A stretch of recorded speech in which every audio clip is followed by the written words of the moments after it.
What's going on, everyone? We've got a 2023 Honda Accord. Today I'm going to show you how to replace the remote key fob battery. So the first thing we're going to do is remove the emergency key that's at the bottom of the remote here, okay? There's a button right here that we're going to push, and we can pull the emergency key out. Now, if we look at the remote, there's a line that goes through here. This is where the remote will split open. And I'm going to use the emergency key and like right here, just like this.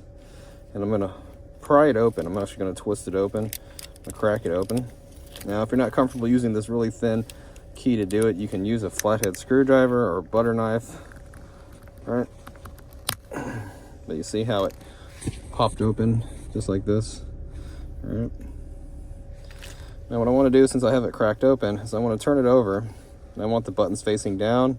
I'm going to pull the cover off, and I'm going to hold the remote like this. Okay, now all this can come falling out, the buttons can come falling out, so we want to hold on to it. Okay, I'm going to put my hand kind of on the battery a little bit, or my thumb on the battery a little bit.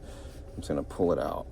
Okay, you can just pry it out with your finger, or you can use a screwdriver.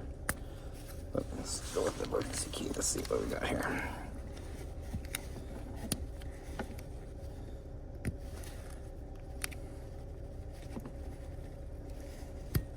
Alright, so I just pry it out just like that. And I'll show you what size battery as soon as I get it out of here. And so the battery size is a CR2032. It's the positive sign facing up. Stick it in top first, click it down in here, and just get the back half of the remote. Snap it together. Now this guys can be kind of hard to snap together.